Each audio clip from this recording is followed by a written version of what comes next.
What's up, gamers? Welcome to episode 50 of the Business Casual Gamers podcast. This is the show focused on gamers with jobs, families, who have things to do in real life. My name is Chris Smoke, and as always, I am joined by the illustrious Mr. Aaron Connick. Sir, how are you today? I'm awesome. What's going on, Chris? Oh man, you know what? It's good. We're going into a good time in the show's progress here. We're coming up on our 2-year mark, which we'll talk about a little bit later. Insane. But this episode 50, ladies and gentlemen, this is something that not a lot of podcasts make it this long, and I know I said that back in episode 10, and that was true then. That was also 50 true. Is certainly true now. So, in this episode, we're going to talk about the death of the AAA model. We're going to talk a little bit about that and what we see based on things we've seen over the last couple of years, and then in the last month and a half or so that we think kind of ties a lot of this kind of question together. We will also see how Aaron liked Raiden V for the PS4. That will be a very interesting discussion. Aaron's given me a brief preview, and I'm looking very forward to talking about this particular game.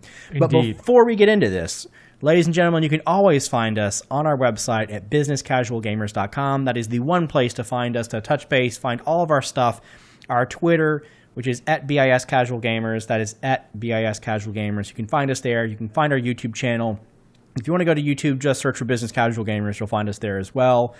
While you're doing that, if you wouldn't mind, wherever you get your podcasts, please take the opportunity, if you don't mind, to rate us on iTunes, rate us on any of your other services that you use. Those ratings really, really do help. They help expose our show to a greater and a wider audience, and we really do appreciate every one of those things. If you wouldn't mind taking a few minutes, just takes a couple of seconds to do that.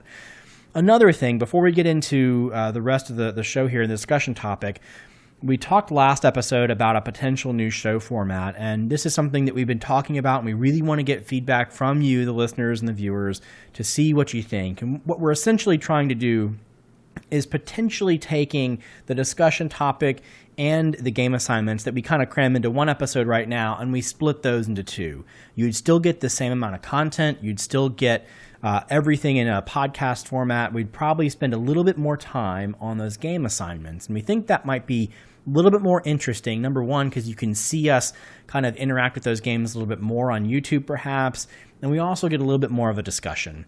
Yeah, and I'll jump in here for a second, because I will say, for the feedback that I've received, where I've had a chance to talk to some of our listeners directly, the thing that I've heard, and again, this is where keep the feedback coming, so we don't want to make decisions based on limited information. But the most popular answer I've heard is, hey, I've got a commute of about, let's say, an hour one way, more or less.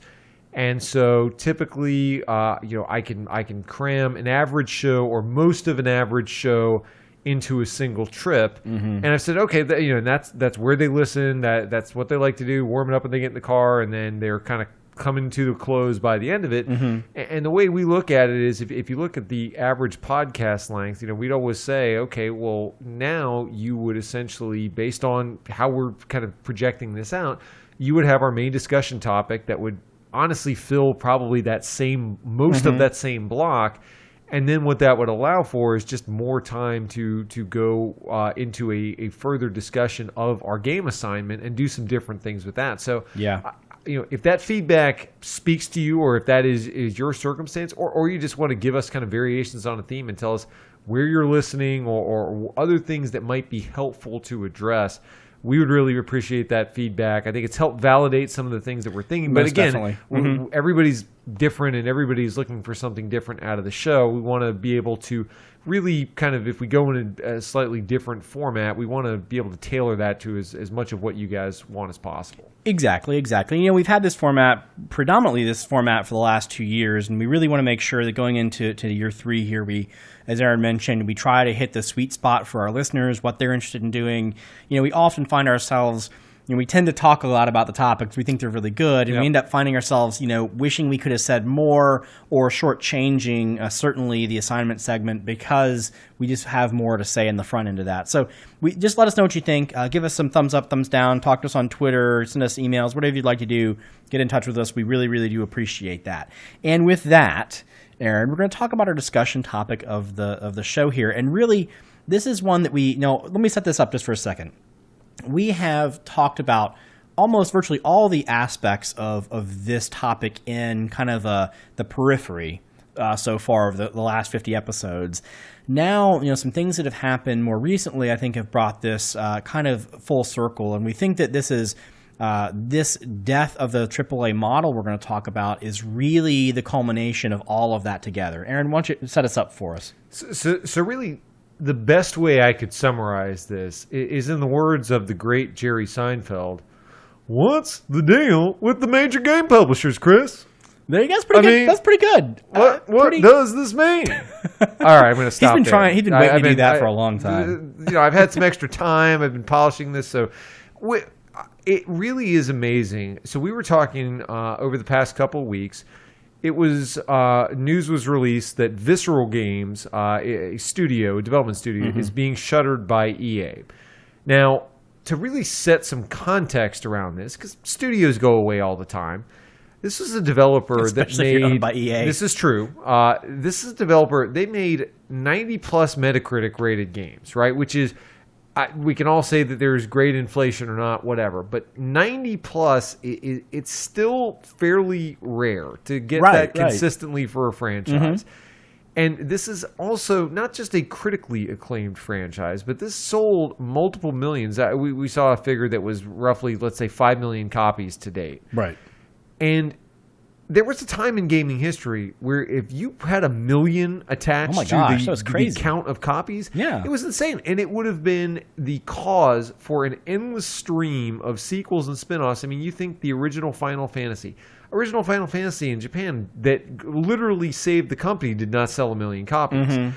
And you have to ask yourself the question, why did we go from that of 1 million copies equals critical success, let's keep going, to everybody is out of a job, we're shuttering the studio, this was a failure? Yeah, by the way, you guys are terrible. Yeah, that is where we are today. And we've just been asking ourselves, we've been shaking our head and honestly just wondering, how good is good enough anymore? And how is it even possible if you are sitting as a game developer, as a studio about to greenlight a title, how is it possible to even try to justify making a AAA game? And we'll get into a little bit of what that means.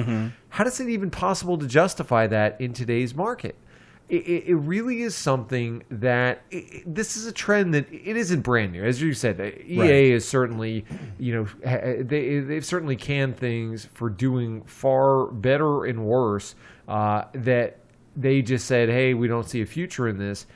But it is really amazing to me that the bar has been raised so much that failure is basically anything but the biggest game of the year or the unexpected hit of the year. Right. If you're not Rocket League, if you're not Call of Duty, if you're not Madden, then we need to figure out how to make you that. And if we can't get you there within one release, then it's clear that you're not really that good and you need to go away. Right. That's where we are.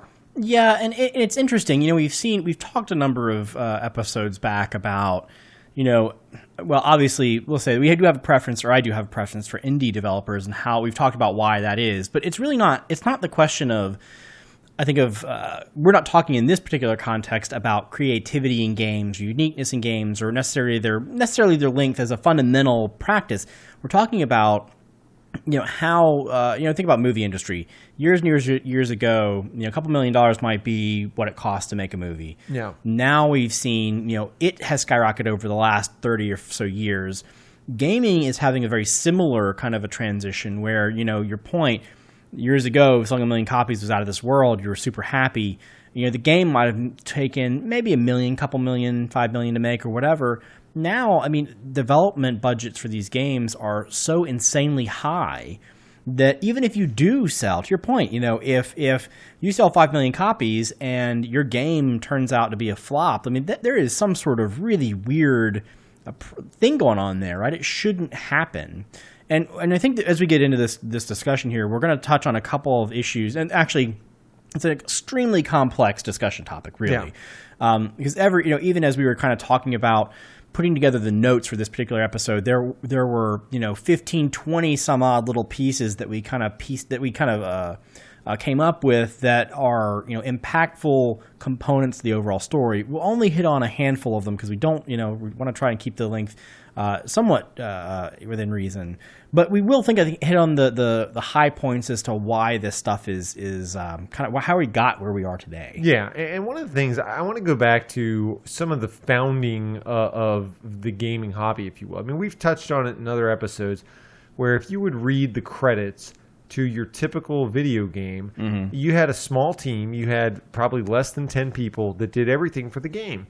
And I think I heard this from Kevin Kelly, an author, technologist, and he was talking about the fact that if I'm getting the quote and the statistic right, but he was basically saying, look, when you're looking to start a business or to get a following or to get people's attention, so many people are trying to set their sights to be the biggest thing ever. They want to be the Madden, they want to create the Call of Duty, they want to create Halo, but really, if you can just find a way to get 1,000 people to give you $1,000, that's $1 million.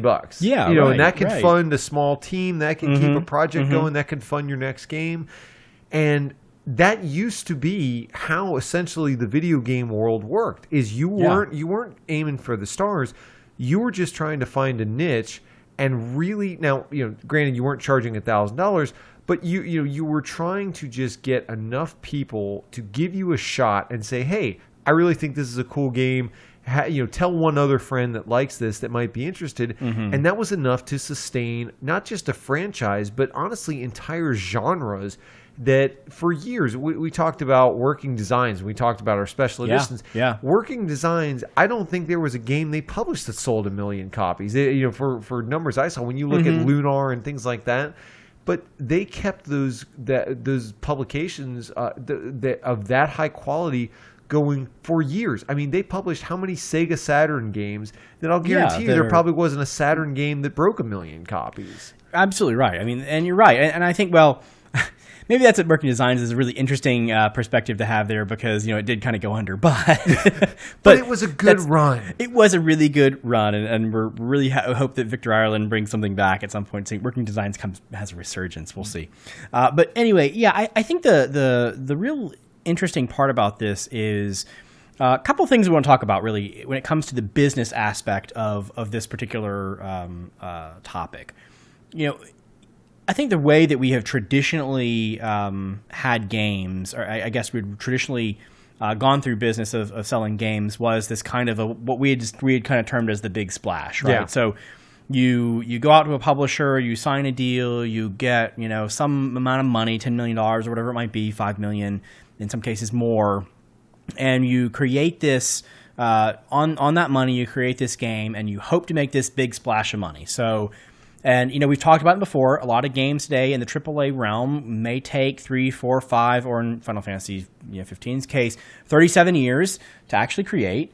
And so that's the money you have to get enough money to operate, teams of, to your point, Aaron, it's not 5, 10 people. It's at least 100. And we talked in previous episodes about how in some modern PS4 games, for example, the team stretches into the thousands. If you really look at the credits, everybody who made an asset, everybody, all the subcontractors, and all those kinds of things. So that all costs lots and lots of money. And I don't blame them from a business perspective. We have certainly, if you've been paying attention in the last month or so, Electronic Arts has been getting massive flack, and much of that's deserved for some of their Battlefront 2 microtransaction pieces. They're quote unquote pay to play or pay to win kinds of microtransactions, and as a business person, I cannot discredit some of their activities because hey, it's much better in my mind instead of hoping that I put out this $50 million game that costs say $50 million, whatever, right? I put this out there. I hope that I break even, and I use whatever money after I make myself whole. I use the next pile of money to try to make the next thing and try to convince publishers that, the prototype we built on this little bit of money we made, and the end of it, this profit can get us down the line. That's not really a very sustainable model. When you look at the microtransaction piece of this, it's interesting to note that, they're looking for a sustainable kind of a trickle revenue stream, right? And one of the things I did want to bring up, and this is something I've heard on some other discussion topics, other podcasts that I think was really interesting, is that you look at the traditional software market today, right? We in the podcast here, we use the Adobe set of products to do Photoshop and Premiere to create the videos and some of the audio stuff we do. A lot of people use these kind of models, and personally, I've been very frustrated, and I think I might have mentioned it at least once on the podcast that moving to a subscription model versus just buying a license to Photoshop version, whatever it is, perpetual license, that is, it's hard on me, but like it or not, a lot of businesses in the software realm are having the same problems. They're going to these long-term subscription models where it's the Netflix kind of thing. It's like $10, $15 a month per seat, per person or whatever it might be. And the interesting part of that discussion is, well, why haven't the video game industry done this? Instead, they've gone into this model where we're going to charge you $1 to get that black hat, and we're going to charge you 50 cents to get these shoes that you want, or this different lightsaber, or whatever it might be. I'm wondering, and Aaron, I really want to know your opinion. If you're an EA fan, right? You like Madden.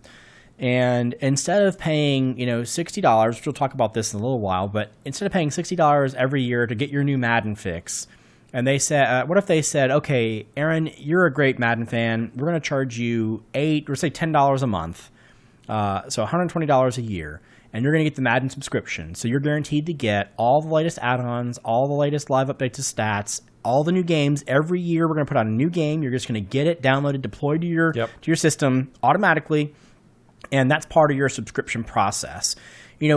That's interesting because, if you really run the numbers, as we said, it's $120 versus $60. But what it does do is if you're a Madden fan and you want EA to continue making Madden games, it's probably a bad example because they'll probably always will.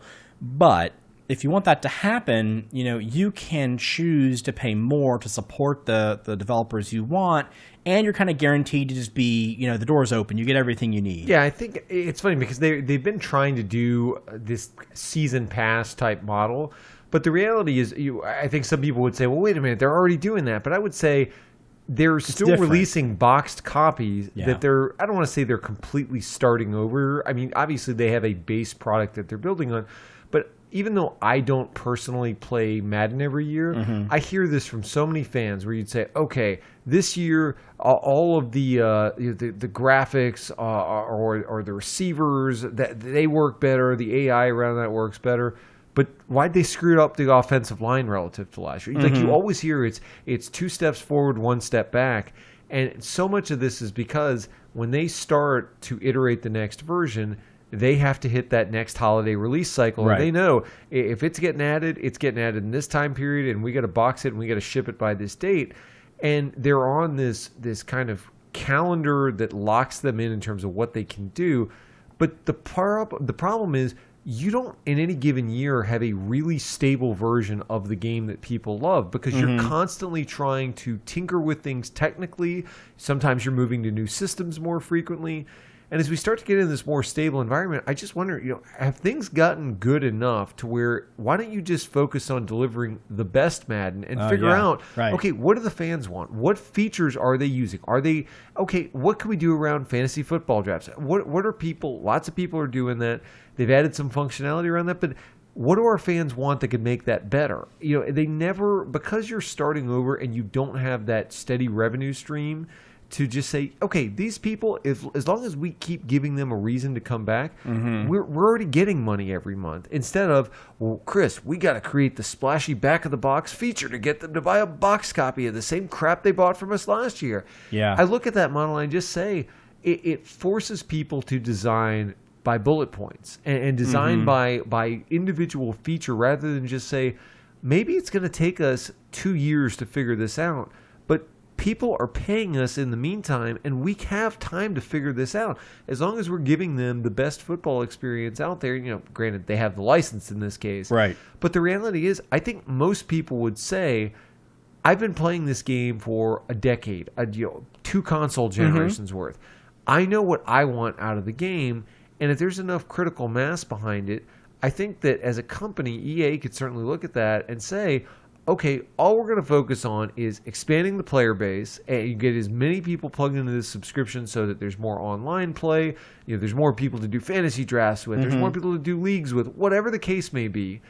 But in the meantime, if the fans are asking for these 3 features, we're going to focus on not what's the best I can give in the next 9 months, but what do they want and how long, what is a path for us as a development team to get there?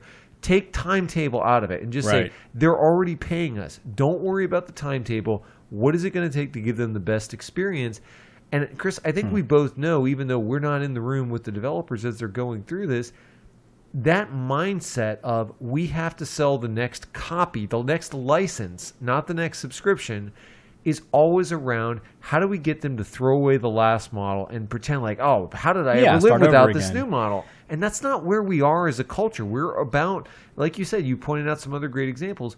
We're in a period of rapid iteration and rapid innovation, and I feel like every time I see the video game industry, it's like we're trying to create literally from the ground up every single time, and I don't understand why. Yeah, and why, this is, as you're talking, I'm just sitting here thinking, why does this model, the subscription-ish model, first thing, let me step back. I think that when you talk about season passes, it's still more of the same, right? I mean, to go back to that original point there, spending $30 for the season pass or whatever for a game, it does get you every patch and every content patch, whatever's going to come down, or part of the DLC. But I still don't see that as, as recurring revenue in a sense. Right. Now, it has worked, of course. It's more than the $60 you paid for the base game. Exactly, Sure. It is. And it's a way I'm sure they're using that to help augment, which, again, we'll get back to the price in a minute. But I think that it has worked in MMOs, right? Yeah. World of Warcraft, it has worked. Since Ultima Online, it has worked. $10 a month has been the standard. And I would argue that because Ultima Online and EverQuest and World of Warcraft, that $10 a month, way back when those first started, people would say, no one will ever pay $10 a month for a game like this. Well, they proved them wrong. It works with MMOs. Why doesn't it work with other areas? I just had a $5.95 monthly subscription charge hit my credit card yesterday for my sons that play Roblox. And it's something where they say, great, I play this all the time. I'm locked in. I want more texture packs. I want more content, mini games. Great, I'm in. And they can keep making crazy stuff because they know they have rabid fans who just want to play more of the game. Well, and that's one thing I want to touch on real quick before we move on. Although a lot of people, when you say these kind of an idea, well, let's go to a subscription model for Madden, right? Or for, let's just say, Uncharted as another one, okay? Yeah. Because, and I use that as a specific example because here's a game that is unarguably, it's a great game. Naughty Dog puts out very, very good content. But it takes them forever to put out those types of games, and there are admittedly very long lag times between each one of their releases. Completely understandable. And I think what a lot of you people would say is that, okay, well, what's going to happen is it's kind of like, what have you done for me lately, right? $10 a month sounds great when Uncharted 4 comes out, and I play it for my month and a half or whatever. I play some multiplayer, I get bored of it, I let go, I unsubscribe. And what happens then, of course, is instead of getting the $60 from me for that game, you've actually gotten $30 or $40 because I just blew through it and got bored. And I think that's a very valid point. But what I would submit to that now is interesting. Okay, we've got two things that kind of make me think that the winds have changed the baseline winds have changed in a very interesting way. Number one, it's Twitch TV. I have seen so many streamers who are partnered. Who have lots and lots of subscribers. We actually took one of them, Duck Sauce. Yeah. We talked about Duck Sauce way back when. He does not stream anymore. He actually, he became the movie trailer guy, and more power to him. It's super exciting to see, someone with such a great voice succeed in so many things. But, interestingly enough, I still watch him on Twitter. And he still has people who are just, they are still subscribed to him, still giving him money, even though he has publicly said he is not, outside maybe once every other month or whatever, he might pop on for an hour, but he's not streaming. Right. And so they are doing this because they like him as a person, they really appreciate what he does, and they want to support a creator. Now, the another parallel of that is Patreon, right? We've seen Patreon come up recently, where you've got the same kind of a thing. You've got people who who, have people paying them month to month, whether it's $1 or $50 or $100 or whatever it might be, month over month. And, the creators, sometimes they work really well, but just like anybody in a creating atmosphere, especially when, you are like us, for example, and you have full-time jobs, there are some times when you just cannot put out content regularly. But they still, even in those times when months go by and they haven't done anything, people still subscribe to their Patreon and still want to support those creators. So I do think there is a groundswell of people who, my EA example, Aaron, if you're that Madden fan, you just want to support that particular company, that development effort, that creator, those people, and you're willing to pay, in the end, you're willing to pay more than the $60 you would normally pay if you bought in a traditional model in order to make sure they succeed. Yeah, and let's talk about where some of that goes too, because part of the problem is we'll get back to Dead Space in a little bit more specifically, but I do think that part of what is very different in the modern environment now is you're not just adding up the hundreds of people, to your point, making, somebody has to animate the blades of grass physics. Right. But you've also got these astronomical marketing costs for these games that oftentimes rival the actual development cost of the game. And when I really think about it, we've talked about some of our favorite developers, certainly some of the smaller ones. I mentioned the Pixel Junk games, and I played all of them. If you release a game and it says Pixel Junk, and it gets posted to the store, and I'm able to find it, I follow them. If you release a game, I'm going to buy your game. You don't even just tell me it is available in some public forum and post it online, and I am going to find it, and I'm going to give you money.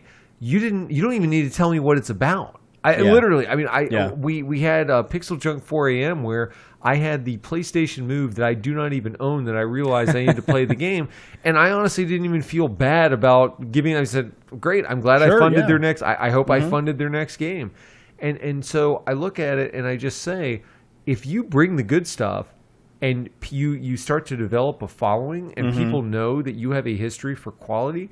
You don't need to tell me that your game is cool. I have already concluded that I want whatever you're buying. This is what Blizzard has always had going for them, and why they always get that they, even when Diablo 3 came out, we touched on this a little bit in a past episode, and it was perceived as, this is a big step backwards.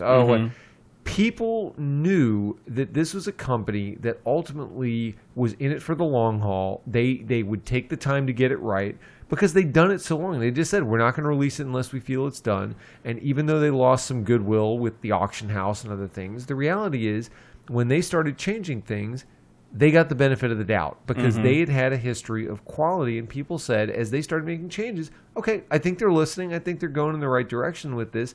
And so when they came out with the next thing, it wasn't something where they said, "Oh, you remember that initial couple months of Diablo 3 was pretty rough there." It was, no, this is Blizzard, and yes, that wasn't where they started. Maybe wasn't what I was hoping for, but where they ended was. And I think that this is something that as companies and especially big publishers that are really doling out the marketing budgets for these games, they've really got to ask themselves this kind of fundamental question of, why is it that we're having to try so hard to convince people that this is worth their time? Because there are so many other companies and developers that people, to your point, or creators, people are throwing money at them just to tell them what's on their mind and give them a glimmer of what they're working on. Part of me thinks that this is just the marketing engine kind of gone awry in a sense, right? Because I know every time, a Naughty Dog game comes out, they still go through all the marketing spiel, and maybe they feel that is, maybe the market data, maybe I'm wrong, maybe marketing data suggests that no one's going to buy Last of Us 2 if they don't promote it.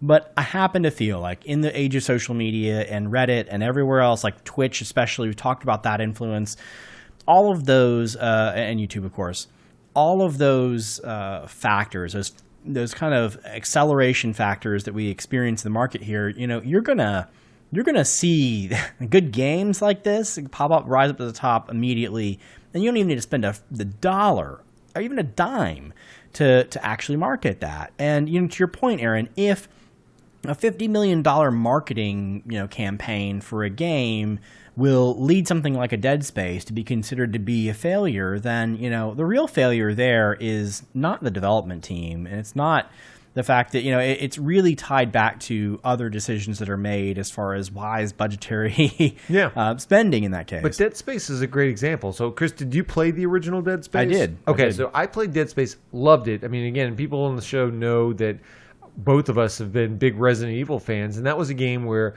it felt like it had a bit of a Resident Evil vibe, but it felt modern. I mean, certainly the controls and just the world, how you operated was in my mind at least far superior to the tank controls that I'd grown up with for Resident Evil. Mm-hmm. But just the world being in space, having some of the unique things from that, the weapons were cool.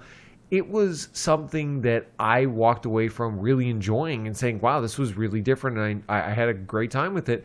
When the second game came out, honestly, I mean, they went through your traditional PR and marketing campaign, but honestly, there were so many people that said, I remember Dead Space, that game was awesome, that was a hit, that you saw, if I were to draw a graph of here was Dead Space 1 sales, and then how many of those people came back for Dead Space 2, and they told some friends, hey, this game was awesome, that, as good as the first one was, I'll guarantee you the second one's going to be better. You saw that uptick that any developer is hoping for, where the goodwill built through that first creative effort generates a lot of buzz going into the second one. And if you continue to deliver, you've seen this with so many companies and so many franchises that you can keep going up to the point where there is no real end in sight. It's just, hey, I just need to deliver and listen to the fans and give them what they want, iterate on that, and I can have a really nice business and I can have a really nice franchise. When that gets to the point where you say, well, wait a minute, okay, we need to add multiplayer now. We got to compete with the big boys, Chris. We got to get to 10 million. It's all got to be Forget that, that 3D, million. VR, everything. Who needs a million copies? That's peasants. Come on. I think that when you get these expectations that are so lofty that honestly you've really just set expectations that have kind of outrun your punt coverage, and you've said, well, have we really built up the fan base? Are we really as good of a game, or have we really developed the audience in the way that would get us to 10 million, 20 million, whatever your goal is? And I would say that most companies are setting goals that they haven't earned yet. I mean, honestly, you haven't earned that trust from the fans. And I feel like the way they want to plug the gap is by, well, give them the back of the box stuff. Put a multiplayer in the game. That's what the kids want these days, Chris. They want them, but the kids, they want the multiplayers. And it's just stuff like this where when I see it, and Dead Space fell victim to this, so many other ones have fallen victim to this. Every time I see it happening to a game that otherwise would be very competent, you're seeing with Final Fantasy 15 now. I think we touched on it on the show. They sent out this fairly significant survey to say, look, we understand there's holes in this game. What do you want? Rank order it. What do you want us to work on? And they came away with a multiplayer mode, and they're not charging for it to the best of my knowledge. And they've sunk all this development time. And I just look at them like, I still don't like your base game.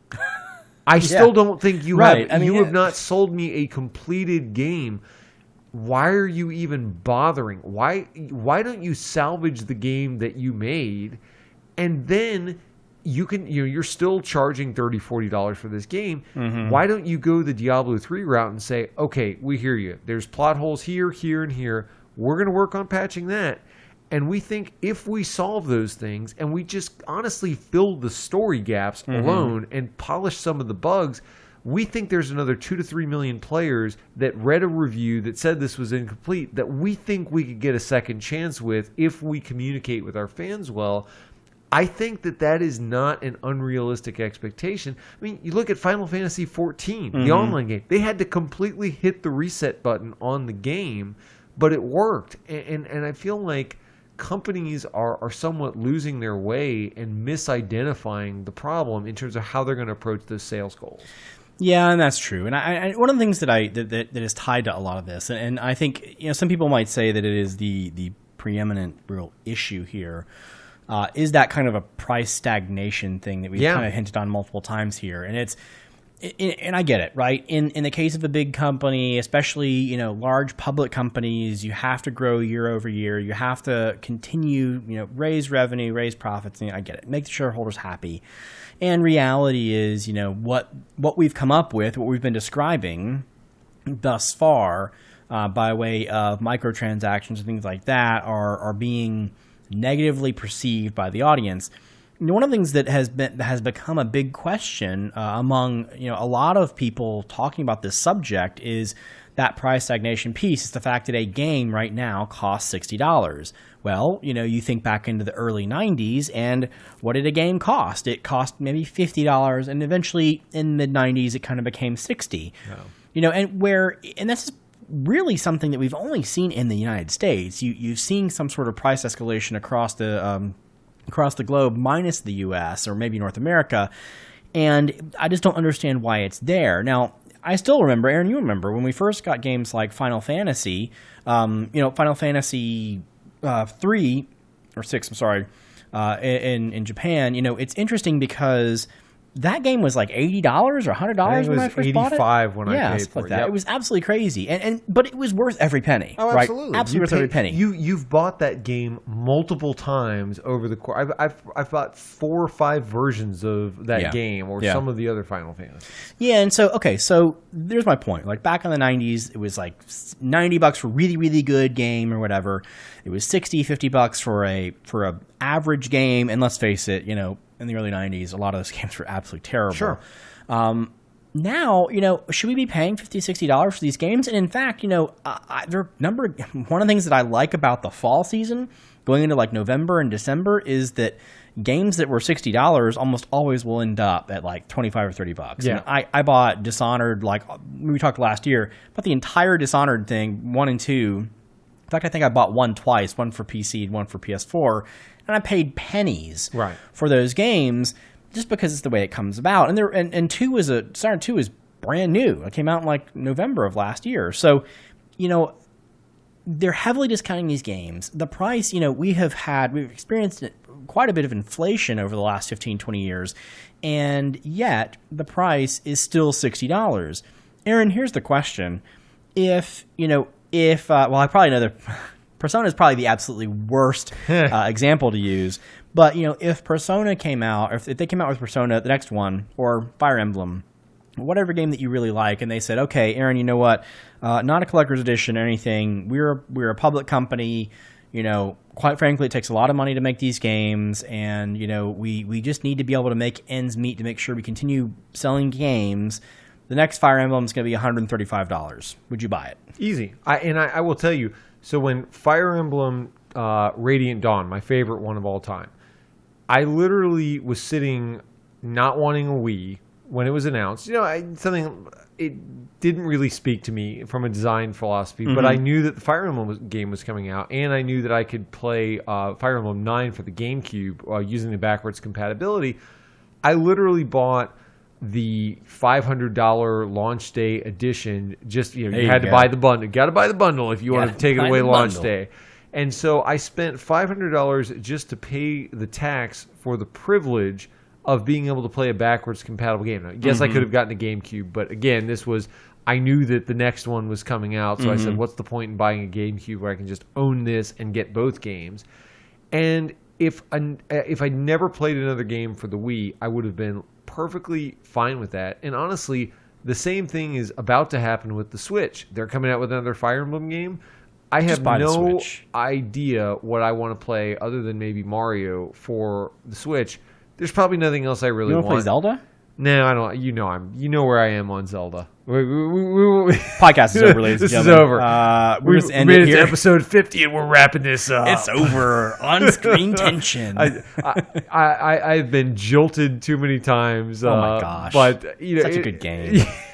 Just get it. Just play it. Chris is going to knife me before this episode's over. But it is something where I look at that and I say, I'd be happy to pay the price. And even take it a step further and take it into tabletop games. I mean, a game that we've both played, Sentinels of the Multiverse, a great tabletop card-based game where, again, I mean, it was 3 guys on the box, literally, that did the concept, the art, the rules, all of that. that published the game, put it on Kickstarter a few years back, and they have published tons of different. They spun off a game. They've done tons of different expansion packs, and they've got the final game in the series. I think I paid 3 times the price of any video game I've purchased in the last year to back the Kickstarter just to get the final version of the game and a cool collector's box. And I was more than happy to pay it. And I have funded this game throughout its lifetime, but it's kept listening to what I wanted, and it does not sell. I will guarantee you it does not sell 1 million copies. It does not sell 2 million copies. It doesn't need to, because it keeps it small and it focuses on the fans. And I just kind of look at that and say, okay, this is a game that does not have 1 million plus player base. They can charge 100 plus for a game or a product or whatever the case may be. Why is that crazy? You know, they are literally printing cardboard and putting rules text on it. It's not even something where you're developing 4K graphics and things like this. And so somebody could certainly logically look at that and saying, you're asking people to pay more for something that they intuitively know it's art that is somebody is drawing on a card.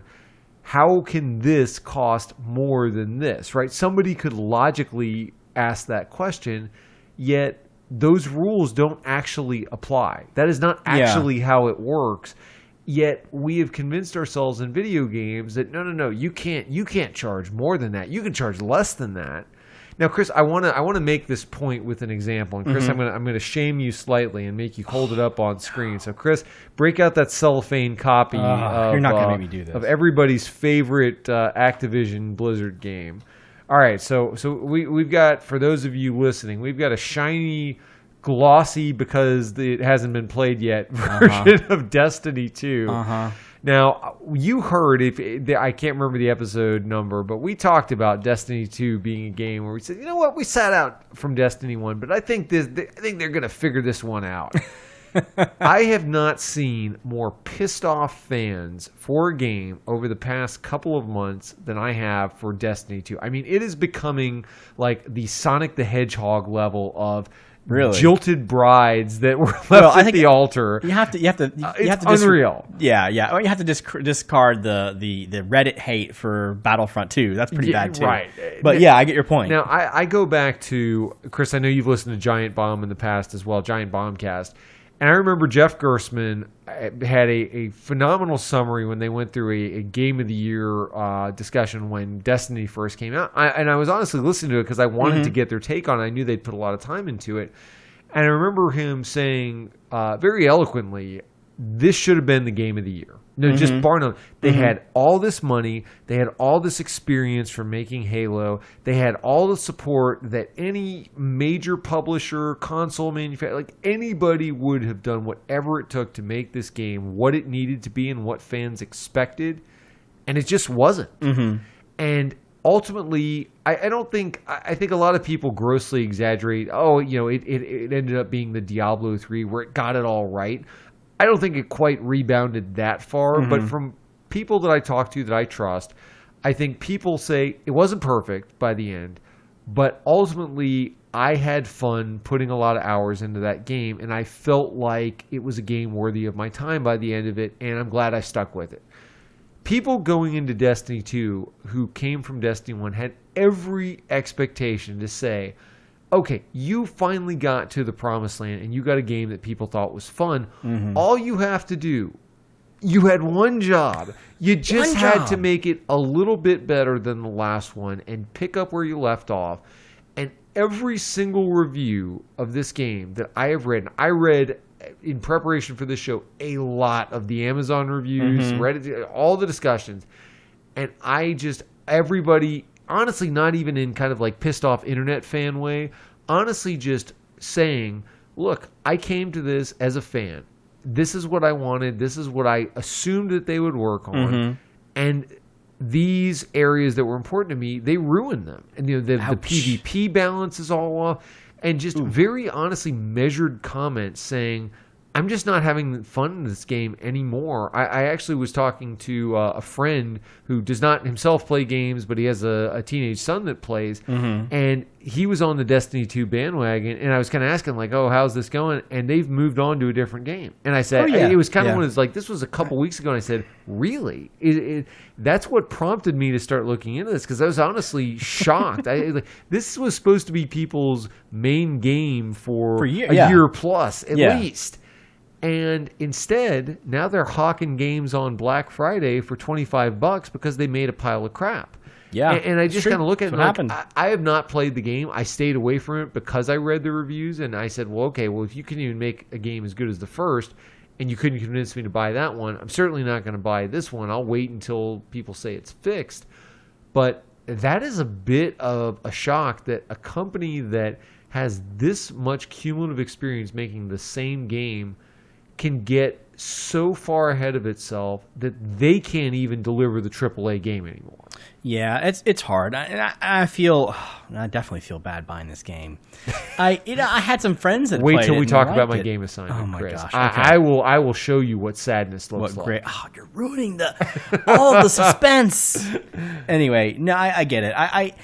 It's interesting, and I hate that we get put in these weird situations where we should have these kinds of games that at least do a decent job at it. To your point, kind of just plus oneing the effort they had the year before, and that's it's just sad to see how that particular thing comes together. I don't even know what else to say about that. Gran Turismo, another example. I've had fun with this game, but I very much understand.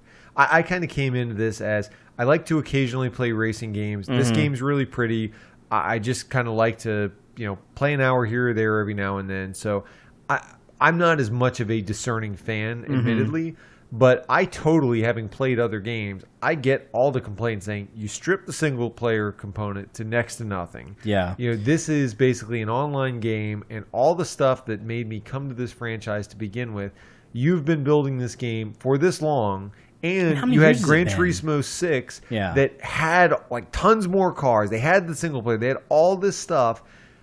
How in the world did you step backwards with this? And I think that is a valid critique that leaves you scratching your head and saying, Polyphony has been, first party studio has been given literally unlimited money. I mean, I don't know that there's a story in games, even with all the Final Fantasy jokes, where you could say that a developer that has had their own building, that they've had a developer that was allowed to release basically a demo of a game in Gran Turismo Prologue to fund the continued development. I mean, they have been given every amount of leeway that a developer can get. They really have. And they still can't deliver a game that is even close to the last game they already released. It's a bit shocking. And that's the sad thing. I bought the game, and we talked about it a little bit. I mean, I like the new Gran Turismo, but here's the thing. I only have it because I have a PS4. Correct. If I had an Xbox, I'd have Forza. Yeah.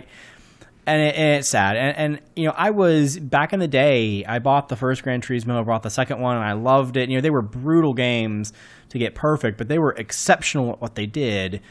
And now, it's kind of like a Square Enix kind of a scenario where Polyphony used to be something completely different way back when. And now, it's acceptable, but it's just acceptable. That's the point. There's nothing amazing that sets itself apart. And, this is a good example of, I kind of, in a sense, unchecked, maybe to your point, Aaron, maybe they gave a little bit too much money, or they gave a little bit too much leeway, because not only were they taken over and overrun by the competition, now I'd say most people who are involved in racing games, tend to go away from the Gran Turismo angle, unless, of course, maybe there are probably some very, very, very hardcore simulation folks that might prefer Gran Turismo, but in the end, I think they've lost most of their particular, their niche of people who care about it. Yeah, and I think that's something that, as longtime fans of the hobby and of particular franchises,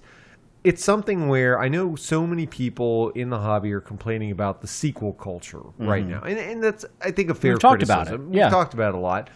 But I don't think it's because people inherently hate sequels. I mean, if you look at any other medium, you look at movies, you look at books, people enjoy familiar universes, and if it's good, they want to stay in that universe and they want more of what they like. That is something that is a very human tendency that there's tons of analogies for. And so it's not that we feel like we inherently hate sequels. I mean, the sales numbers show across the board in every medium, people like sequels, but that goodwill gets evaporated very quickly if you stop delivering the goods and you just say, well, how do I put in the least effort and deliver the most possible money for that effort? Mm-hmm. I think people sniff that out much more quickly with the availability of technology and communication and ways to say, within 24 hours of a game releasing or before, hey, this game is flawed in this area or that area. You can't hide from the audience anymore. I think all of this disingenuous back-of-the-box culture, people are past that. And I think the fact that some of these publishers keep going back to that well and saying, all right, we need to get that big splash, rather than saying, we're in this for the long haul with you, the fan base. Mm-hmm. We're going to give you what you want, and ultimately that is how we are going to get rewarded. We're not going to try and pull one over on you and say, man, like they did it again. They said just enough. They put enough of a sizzle reel together to make me think that they were going to bring me back. And then I played the game, and they did it again. And I don't think that developers, I don't think people who get into the industry to actually create, they don't, I know, I'm not trying to make them out to be the bad guys.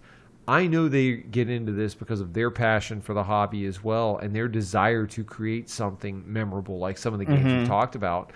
But I do think that one has to stop and ask themselves, if we are not doing that as a company, if that is not what I am working on, if that's not what I feel like I am creating, then what part can you play in really turning the tide and saying, no, I understand, development, release calendars and all that, and the need to fund operations. I get all that, right? We've been in business for a long time. We get all that.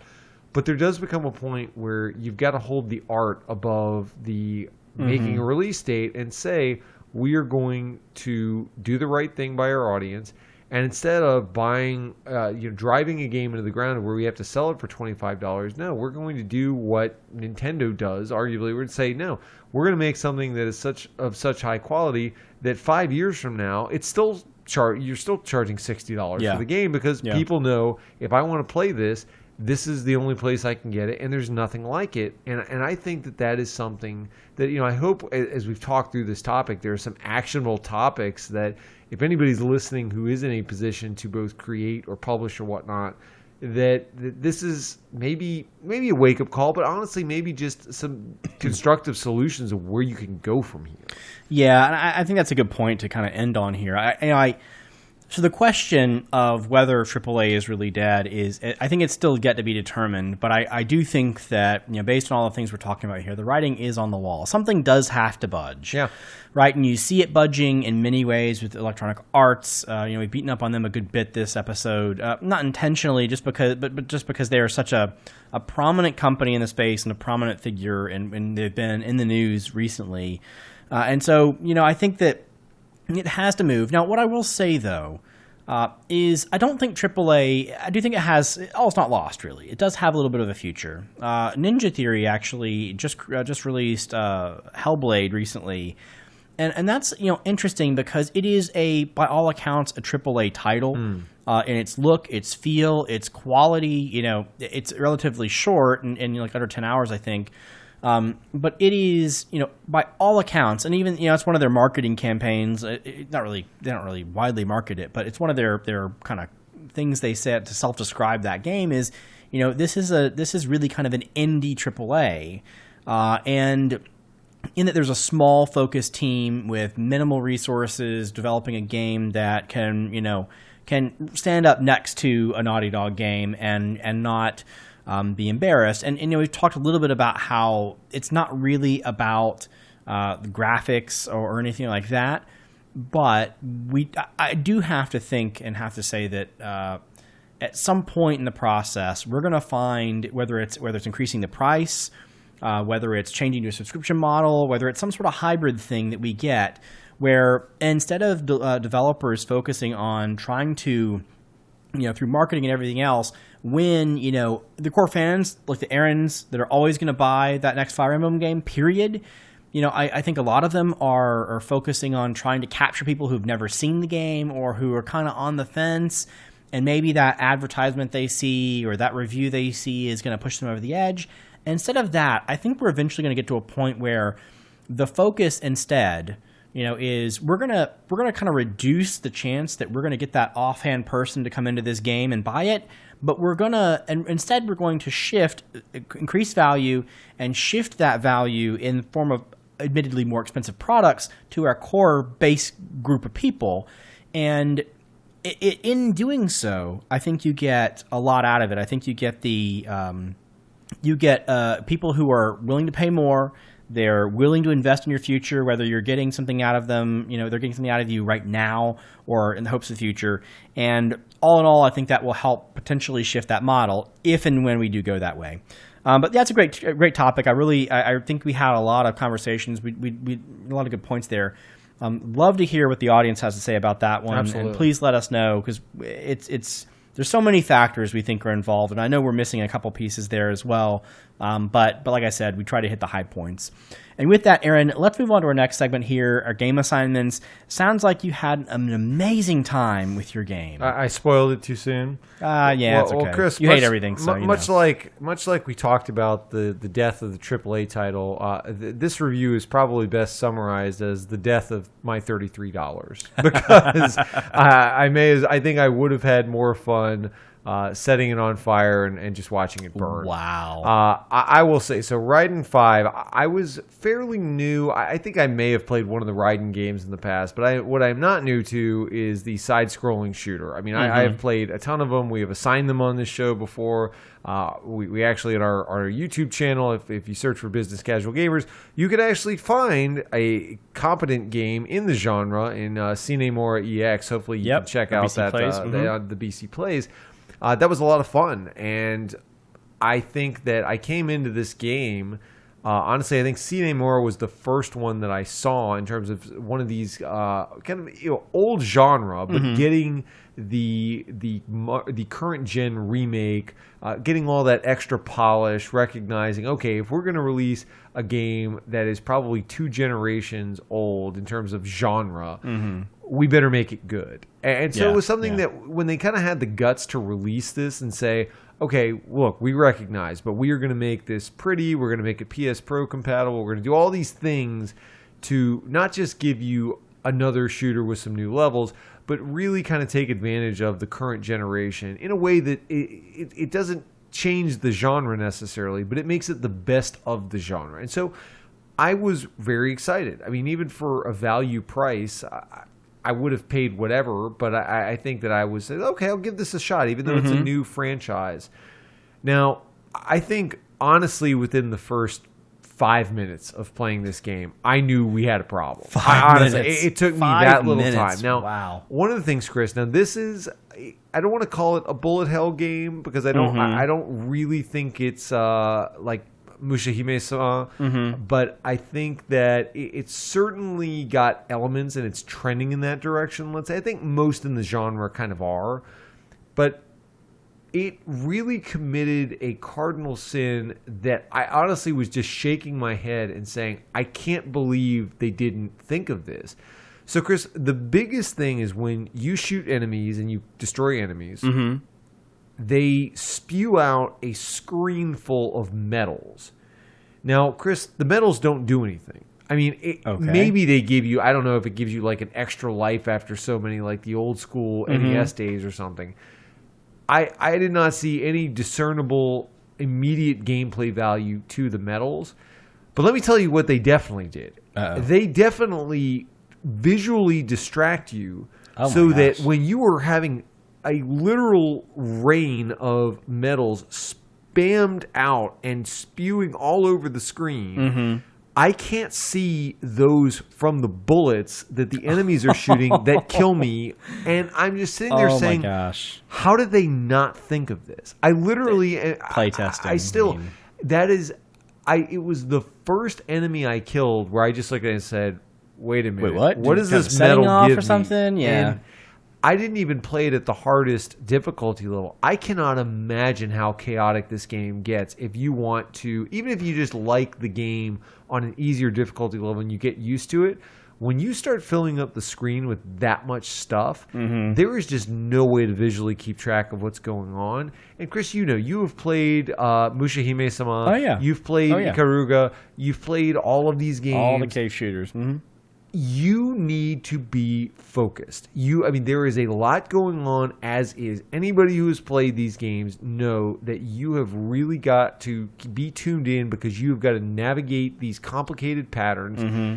You can't have a bunch of basically useless crap going on in the background and keep your focus enough to learn how to play an already very difficult game. Mm-hmm. Yet that is exactly what they did to this game. Ugh. And so kind of right off the bat, Chris, I knew that this was not going to end well. But that said, I had the assignment. I had time. I said, okay, let's keep playing. I'm surprised you kept going. Keep going. Okay. And so I played through this entire game. Now, at the beginning of the game, you are able to choose, the back of the box quote, Chris.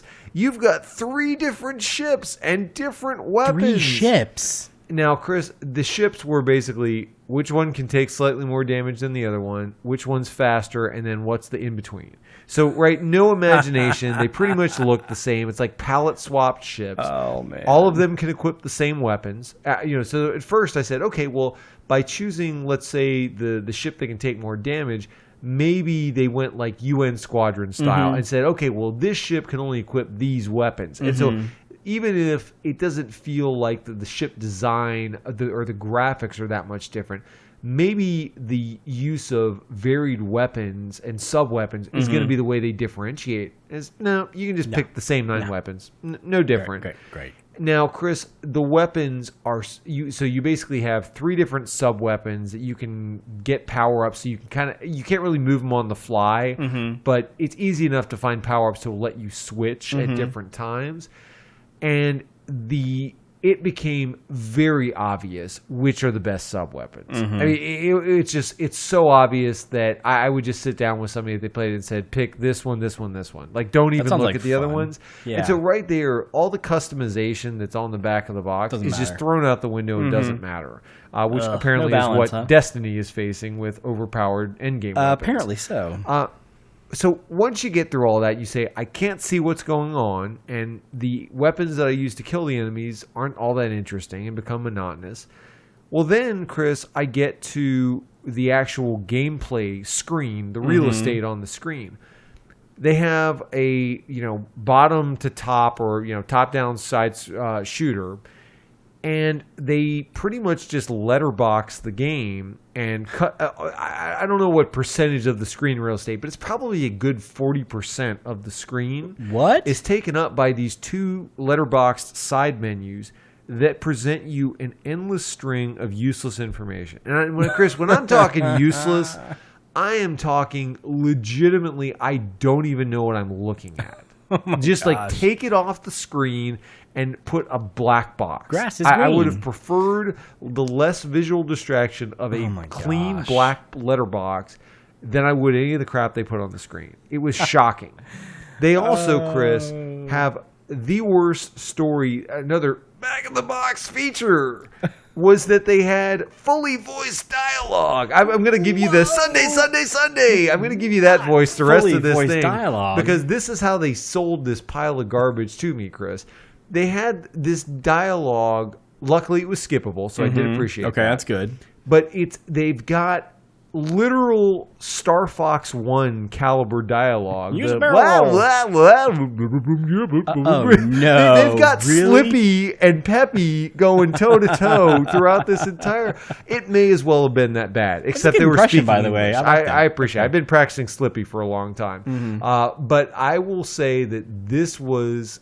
It wasn't funny. That's the problem. If it were just campy, I would have appreciated it. It was just dumb. And so, again, it's like this is where they spent their development budget, and nobody play tested the game to say, hey, why'd you add the medals to the game? And so once we've already kind of descended into the abyss.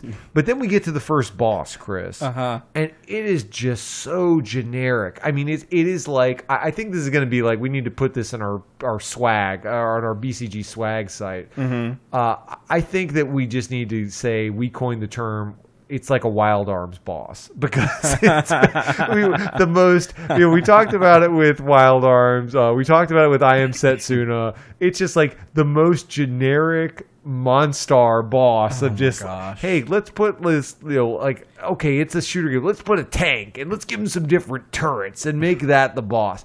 Every boss is like every other. It's like Jackal meets Gradius. Hey, it's Jackal is good. I actually, Chris, I'm not trying to demean Jackal, because I do like the statues that open their mouth and fire missiles at you. So I do not want to demean Jackal. It's called creativity, Aaron. But when they make you fight another Jeep, I'm like, you could have done better with it, okay? But I will say that all of the bosses, and I fought all of them, they all lacked personality, so that when you have the boss rush mode that opens up to you, you just say, like, I don't like the bosses. The boss battles... Can I just quit right now? Yeah, it was not the icing on the cake that I was hoping for. I will say that I actually did like the music in this game. And it's funny because Mushihime-sama, I think, has some really cool tracks on it. So even though it's a game that... Honestly, I'm just kind of at this point in my life where I don't love those games enough to sit down and really develop the mastery that I need to play them for long periods of time. But I still enjoy playing them a little bit, and I do enjoy the music.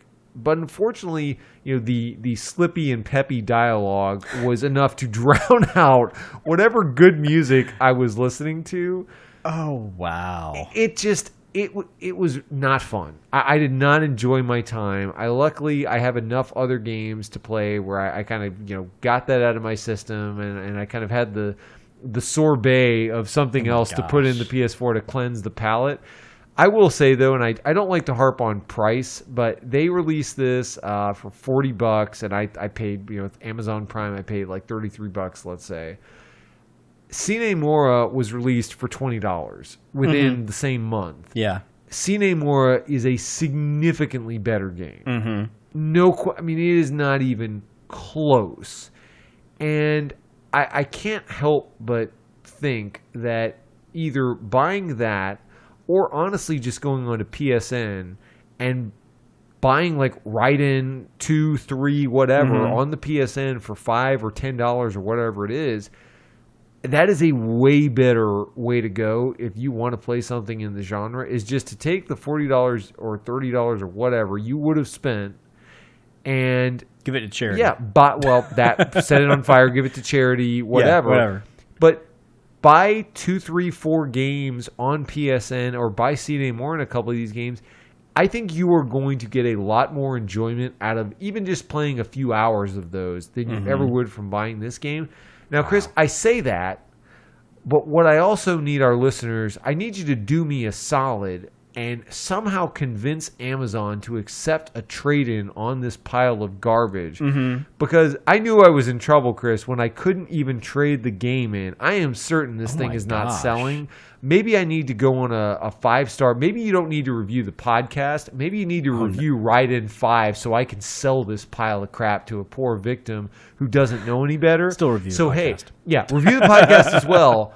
But also give crazy. Raiden 5 a 5-star review and say, man, if Best only game someone ever. would trade this game in. If only we had a copy somewhere that we could get. And please tweet at us at BIS Casual Gamers, so as soon as you write that review, I can immediately go to Amazon and make sure that I trade in my copy of the game. Right in the wire. Just push it right in. There you go. Christmas is coming up. Oh my gosh. I got to put some presents under the tree like everybody else. Help me out. We're 50 episodes in. I'm gonna buy for you more everything Raidens. We've done for you. Yeah. Let me trade in Raiden, please. Oh my that's all I ask. All I want for Christmas is my $33 back. Ladies and gentlemen, I don't know if there's anything more fun than watching Aaron talk about a game that he despises. I mean, this one's real bad, folks. We talk about how it's kind of fun to see things, have him speak, positively about games. Let's face it. It's a lot more fun when he hates games. It's just amazing. I can't deny this, Chris. Well, I'm So you're buying Raiden 5. Yes. I'll sell it to you for a bargain price, Chris. Okay. No, not at all, actually. I'll trade you for Destiny 2. How about that? I would make that trade. Honestly, I would make that trade. Wow. Well, look, I'm sorry that you didn't enjoy it. However, I'm certain that we, the audience, enjoyed listening to the fruits of that particular effort and frustration. So, with that, Aaron, what do you have for me? All right, Chris. So we have certainly just poured mud all over games that people love, apparently. Mm-hmm. But we're gonna try a different one because we didn't talk about it, and I am genuinely curious because it's a franchise we have both really enjoyed. I know that you have got a copy of Uncharted Lost Legacy for PS4. Indeed I do. So they said they were wrapping up the mainline franchise with Nathan Drake with Uncharted 4, but hey, everybody's Naughty Dog's got to eat, so we released the next one in the franchise. Uncharted went out on a high note, and so even though I don't know how Uncharted 4 sold relative to the rest of the series, we're talking about that a little bit. I am genuinely curious how this game fares, and we both like the story, we both like the dialogue. I'm a big fan of Uncharted games. I think that it could be very cool introducing not a new set of characters, but just having them play a main leading role in the series. I'm really curious because I know you go back all the way with the franchise, and so I'm really looking forward to hearing your thoughts on this one, and hoping that this can break that AAA mold that we've talked about through this episode. Yeah, I am really looking forward to it because I've played, like you mentioned, Aaron, I've played every single Uncharted game I believe that's out, including obviously the one for Vita, which I did enjoy, minus some of the the motion controls, or the touch controls. But yeah, I'm interested in playing this thing. I picked it up. I really want to get all the way through it, and I want to be able to say that I've played every last minute of Uncharted in the franchise. So until they come out with the next non-Nathan Drake story, it will be back. I'm sure that's going to happen. But either way, yeah, I appreciate it. I think it'll be really fun to look at. I'm always excited to get some good games assigned to me, which I think I fare much better off than you. Probably because I'm not quite as, we're gonna make it happen. I'm not quite as colorful with my language when I go to talk about games. I have already mapped out, Chris. I'm already mapping out my wish list of assignments because I feel like I've got a 1-2 punch coming up next year that I feel like is really going to deliver the goods. Well, keep in mind, ladies and gentlemen, you can always help change that as well. So if you have an opportunity, tweet at us at BIS Casual Gamers. Check us out on the website, businesscasualgamers.com. As Aaron mentioned previously, please take the time in iTunes, wherever else you get your podcasts, to go give us a rating. And with that, Aaron, I think we're gonna bring episode 50 to a close. We'll see you in 2 weeks.